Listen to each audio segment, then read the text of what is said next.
Good day to all you critters. Welcome back. It's another week, so we got more Critical Role content. Like I said, we're gonna kick it off with all the Legend of the Vox Machina cast documentary videos. I know I started off. I think one of you told me, actually, Tricks Jester. I'm scrolling through the comments now. I'm trying to see where exactly you were, but you gave me the correct order of all these videos. The cast one was the first one we reacted to. You said it was actually the last in the documentary series. So we're gonna get into the beginning. Let's see, here you are right here. You said the correct order would be the Legend of the Story of the Legend of Vox Machina. So that's the one we're gonna react to today. I'm so used to doing these damn hour-long reactions with you guys. The plan is to do all these first, and then get into some of like the campaign live stream videos. But I think a couple of these weeks I'm going to mix in some of the comparisons between the animated series and these story of documentary videos, just so you guys get a little more content, maybe half an hour's worth of content, so you're not waiting week to week for these shorter videos. So let's not waste any more time. Let's get right into the reaction. We got, what's the exact, this one's kind of long, so it's called The Legend of the Story of the Legend of Vox Machina. Tongue twister, and I know they did that on purpose. Let's get into it. No one has ever really tried to adapt an RPG campaign into an animated series. So we're actually breaking new ground. They created something that we didn't know the world needed. Okay, so Really, these are there's all something new there for people. I don't everyone. recognize any of them. Steeped in this world, there's still a couple of moments I think Or that their can surprise voices. you. All the stuff coming Yeah, out. Matt Mercer, I know him. I want to get a shirt. I see like they're I don't know if I'm ready for that yet. I know you guys have indoctrinated me into the critter community, but I haven't played the game yet, so I don't know The story if of Vox Machina takes place I'm worthy. on Eldore, which is a continent in the world of Exandria. It is an area of smaller nations, but there is an overall sovereign, Uriel, who is kind of the leader of the area. Okay. Vox Machina are a bunch of, I can't say heroes really, but they are people that are trying Misfits. to get by. And they found that it's easier to I survive love and that succeed as a animation. group than independently. And so out of necessity, they became a party. The series begins with a new story. This is a telling of Vox Machina as they come into their own as a group. I love that. It's a fantasy series. It's mature. It is fun. It is about camaraderie. Eugene. It is about friendship. We are going to explore all of these amazing fantasy elements that people shied away from. We embrace that. We love that stuff. It's a completely unique Brandon, thing in terms of producer, high okay. fantasy. There's been no high fantasy that's even remotely similar to The Legend of Vox Machina.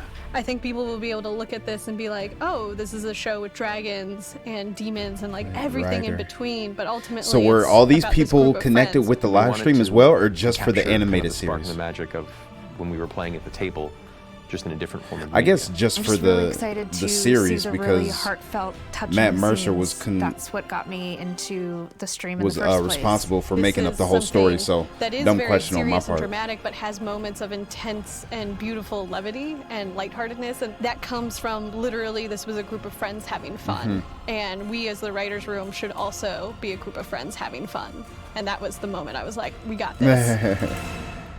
I love it. Well, the writers' room was just a blast. September Getting to 2019. work with all these amazingly talented writers who are all big fans of fantasy and RPGs. When exactly did the God, Kickstarter writers end? were I know one of amazing. you told They me all that brought different things to the table. We had a mix of seasoned and that new. belt I asked about in the There's last young, video was like, from the excited Kickstarter energy, after and they raised all the then money. wise, laid back energy a little bit. There is sort of the who's who of what sort of action animation we've done have been some of the top tier people.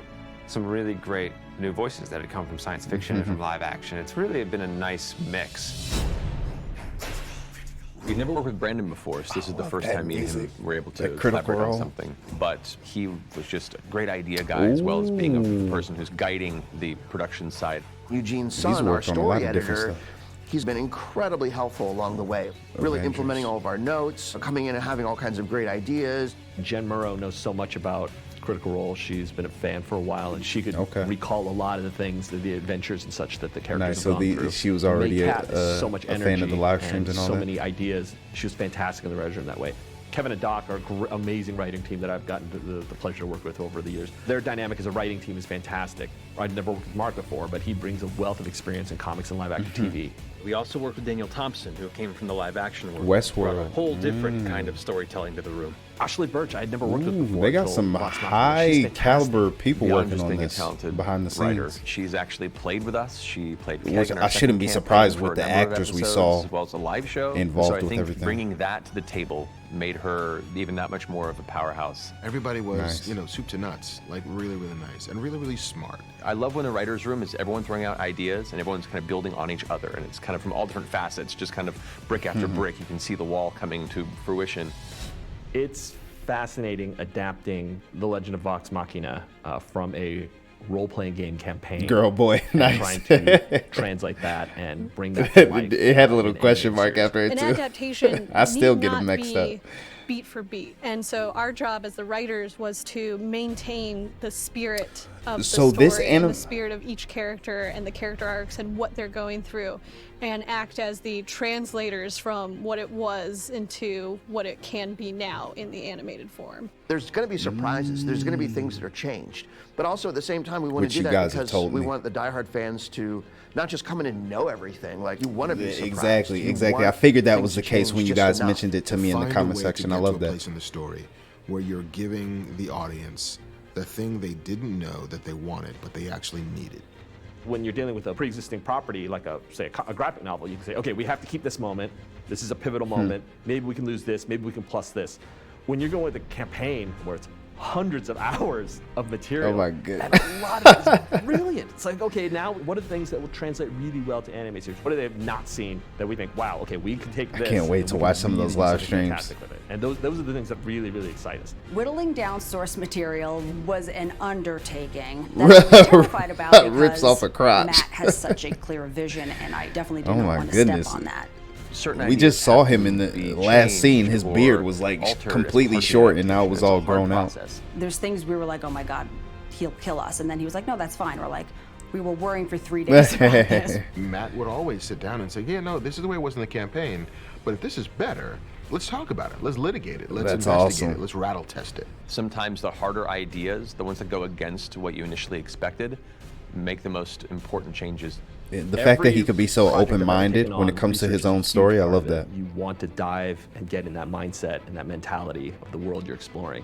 Critical Role is an Ooh, IP. is this one of the It's a intros? legacy IP, but it's That happening looks right awesome. now. You can interface with the creators of this thing that you love immediately. Everyone, for the most part, were able to make it for an element of the writer's room to answer questions about their particular character, how they would react to certain elements, you know, questions that I couldn't have answered anywhere near as good as they could have. The fact that the cast created their own Tails. characters and that Matt, as the game master, created the scenarios, and then you're in the writer's room with those people, with that cast, you get to feed off that immediacy. It's like writing a Spider-Man script in the room with Stan Lee. It's working very hard to honor That's the amazing. original canon and the original content and the original game. Nothing is getting past these guys. We're making sure that, like, this is very much the show that they want to make. It's been really You can tell cool they to were watch it all hands-on come with together, everything. and as each thing gets approved and, you know, we see every Percy's facet of it weapons. begin to come more and more realized, you can just feel the palpable energy of excitement, not just within us, but the animation studio and everyone who's working on it, the actual production side. It's already turning into something very, very special. We are as excited as any fan of Critical Role to see how these things turn out. There's nothing better than I can if you only love a imagine what property the and just see it feeling expand was into a for new you guys world. to see It this just takes it in a way you before never the series could was envision as a released fan. or We wanted announced. to capture kind of the spark and the magic of when we were playing at the table, just in a different form of media. It will be like That drinking table a is drink that you really epic. like by a bartender you've never met before, who like adds a little something and you can't quite put your finger on what it is. It's like, did you put like nutmeg in this? I'm not sure. Good analogy. I love this drink. Oh, it's delicious. Give me more of this drink because I like being drunk. If you like being drunk on Critical Role, then I think you'll like what this series of bartenders have done to it. Just the way he portrayed that and explained that was awesome. I love him. Coming soon. Jeez, how spread apart were you guys are gonna have to tell? Well, I guess I can see when I go to each video, but I wonder how far in between they release these parts of the documentary. But that was awesome. Another awesome video, more story, no pun intended, of the Legend of Vox Machina. them building the world for me a little bit more. But I love seeing that stuff like that, especially with Matt Mercer. I've told you guys I love seeing like the personalities of these people after meeting their characters and knowing how they are through you guys basically telling me all about them. I love seeing how open-minded he was in the process of making the show and kind of handing over the reins. I know some of them were already fans, so they already knew about some of these characters, the feel of it, what Matt Mercer would want going into the show. But even with the people who just have that high tier caliber of they've done this before, they've been in the industry, so he kind of handed his trust to them with his baby and let them build it in conjunction with him. But that's awesome that he kind of gave free reign to let people's minds wander and create a more broad story that was fun for new people to the world and for you critters who were already established. So that's awesome. What else did we see that I wanted to talk about? With the live streams, I can't wait to get into those. And also, sorry, I'm looking through the timeline, but I've seen that animation before. In like when I was looking for like pictures for thumbnails and stuff like that, when I first started out, I saw pictures of that real cartoony Nickelodeon type animation. I like it. It's clean, but I was wondering if there was another animated series that I had missed out on or something, but it looks like no, that was just early concept drawings for the show. I don't know if they actually were thinking about going with that style. But the style that they went with, I love. I'm glad they picked that, and it seems to match the kind of animation style of the rest of the animated or adult animated series for Amazon Prime. So that was cool to see. What else did we get in this? Again, with the live stream, with the live streams, the excitement for me to get into them is because in large part because of you guys hyping them up, but also because when I see like the little snippets, clips of them actually playing the game and being live, and you see like the reactions to what Matt Mercer says or them being dressed up, it just looks so fun. I'm excited to see how it plays out.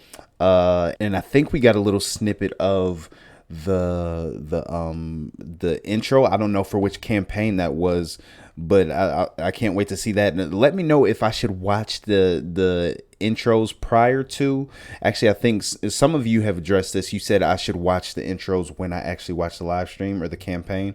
So maybe I'll just do that. But it was cool to see that little bit of it because it just looks fun. I know you said that some of them are animated, some of them are live action.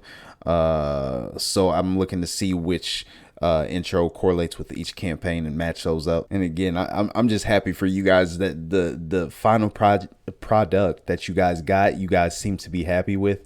And it shouldn't be a surprise as much as I've loved it. And with all the things tied to it, now knowing and seeing some of this behind the scenes stuff, seeing that the names that are tied to it, the actors, the cast, the producers, the writers who come from this world already, and they're all established. They're working on big projects like Star Wars, Avengers, Marvel stuff, all types of things, Westworld, HBO content. So that's amazing to see the list of people that they've put together just for this animated series is pretty impressive, even with the Kickstarter. So I guess in part it's people who already had a love for Critical Role and had respect for them. Maybe them being voice actors probably played a part in it too, because they're already established and some of these people already knew them, I'm sure. But what they did with Critical Role, making it this big just from their living room or houses, in such, I won't say a short period of time, but quickly, they probably had a large amount of respect for them and wanted to be a part of something that they knew could be pretty big. So it's awesome to see how that developed with this documentary and what you guys have told me. So yeah, that's this episode. That's this reaction. I'm looking forward to getting to the next one. The next one will be The World, I believe. So I'm excited to get into that one, but I'll catch you in the next one. Love you all. Remember to continue to love one another. I'll see you in the next one. Deuces.